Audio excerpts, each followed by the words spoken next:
Acara selanjutnya sambutan-sambutan.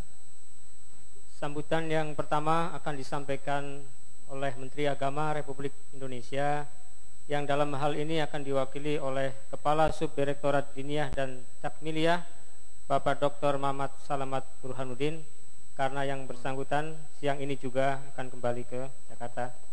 Kepada Dr. Mamat Salamat Burhanuddin, kami persilakan.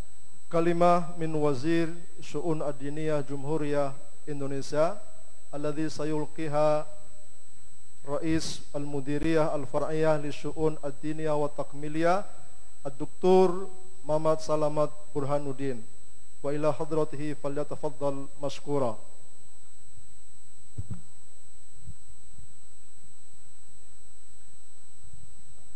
Assalamualaikum warahmatullahi wabarakatuh.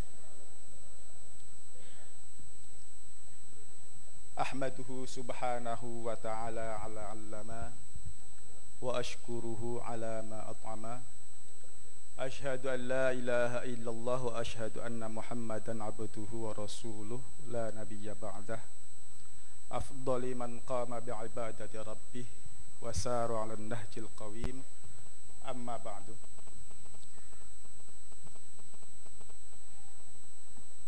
Yang mulia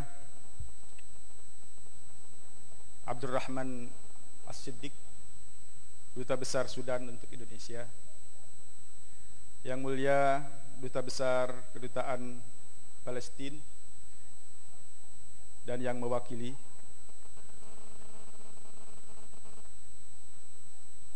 Al-Mukarram, sepuh pimpinan pesantren Al-Fatah dan Sufah Hizbullah Al-Fatah Natar, Kiai Haji Lili Salahuddin dan Al-Imam Al-Fadil Al-Fahim Al-Fahamah Muhyiddin Hamidi.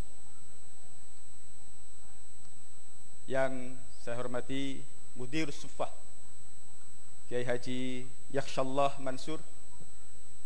Yang saya hormati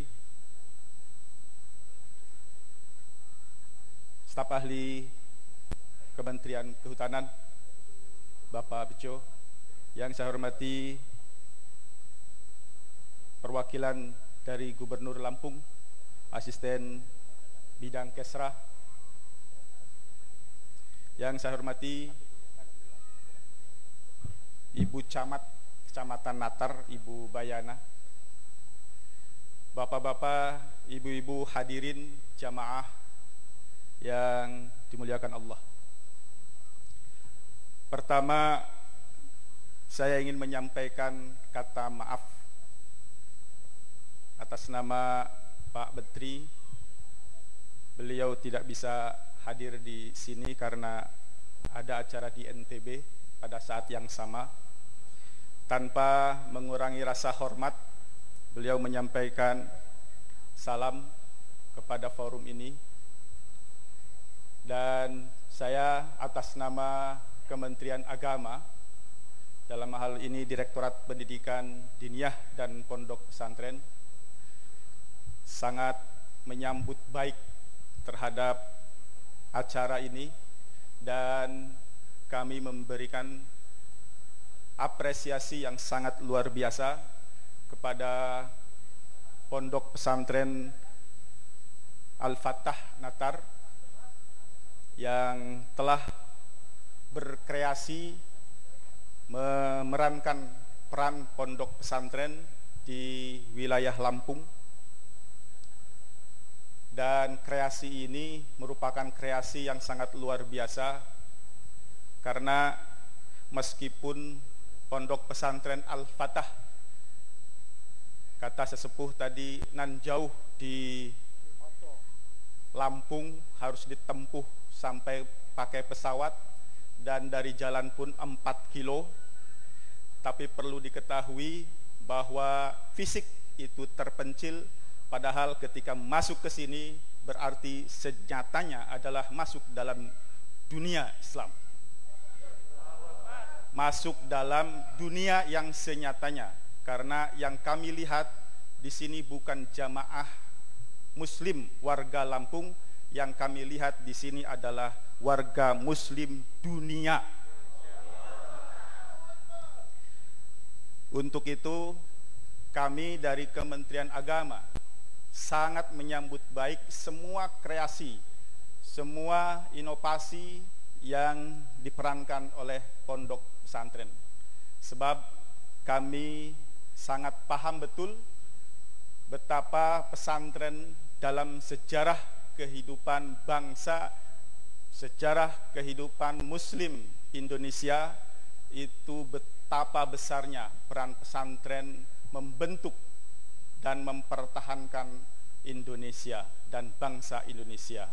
Tetapi kita sangat menyadari juga bahwa baru dekade terakhir inilah pesantren dilihat dan dilirik oleh pemerintah sebagai bahagian dari sistem pendidikan. Wallahu alam, mungkin dekade sebelumnya pesantren tidak dianggap sebagai bahagian dari sistem pendidikan. Kalau mungkin bisa disebut kelompok, mungkin kalau zaman Orde Lama yang namanya pesantren itu bisa disebut ya mungkin kelompok capir lah gitu. Dan dianggap sebagai gerombolan-gerombolan yang tidak ada artinya untuk bangsa Indonesia. Tetapi perlu diketahui bahwa bangsa Indonesia tanpa pesantren tidak akan tumbuh dan tidak akan berdiri.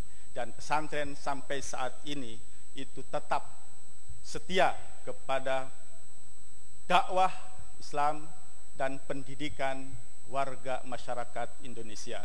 Untuk itulah Kementerian Agama dalam hal ini Direktorat Pendidikan Diniyah dan Pondok Pesantren selalu terus mengupayakan dan mendorong agar kemandirian pesantren untuk memerankan pendidikan dan dakwah itu terus dioptimalkan. Kami melihat bahwa pesantren itu minimal ada 4 peran yang harus diperankan. Pertama adalah at-tarbiyah, transmissions of knowledge. Itu peran utama, dan kami dari Kementerian Agama selalu terus mengupayakan agar fokus pesantren kepada at-tarbiyah, kepada pendidikan, mentransmisikan ilmu dari kiai ke santri, dari guru ke murid, yang pertama. Dan ini harus tetap dipertahankan. Yang kedua, peran pesantren sebagai pelestari, bahkan pengembang ilmu pengetahuan Islam. Tidak bisa kita harapkan kepada lembaga apapun yang bisa melestarikan ilmu-ilmu Islam kecuali di pesantren. Untuk itulah kami dari Kementerian Agama selalu terus mendorong agar pesantren terus mengembangkan sebagai pusat pengembangan keilmuan Islam. Yang ketiga adalah peran pesantren sebagai reproduksi kiai. Pesantren harus betul-betul menjadi pusat lahirnya para alim ulama, lahirnya cendekiawan muslim. Kita tidak bisa berharap lembaga-lembaga pendidikan yang lain seperti sekolah, apalagi sekolah umum dan perguruan tinggi bahkan Islam, itu pun tidak bisa diharapkan untuk bisa melahirkan alim ulama produk pesantren. Itu yang ketiga. Dan yang keempat adalah ini peran pesantren sampingan, yaitu sebagai agent of social change, bahwa memang pesantren hidup di tengah-tengah masyarakat, dan ternyata jelas peran pesantren di tengah-tengah masyarakat itu menjadi pusat pengembangan masyarakat, menjadi pusat ekonomi, pusat pergerakan untuk dalam perubahan sosial di tengah-tengah masyarakat. Nah, peran-peran itulah yang dicoba dilihat oleh Kementerian Agama agar pesantren itu lebih optimal. Dan kami melihat bahwa pesantren Al-Fatah Natar itu telah berkreasi dan telah mewujudkan dan membuktikan semua peran ini. Bahkan kami melihat dengan program Suffah Al-Quran Abdullah bin Mas'ud online ini satu bukti bahwa pesantren harus go internasional, harus diikuti oleh pesantren-pesantren yang lain.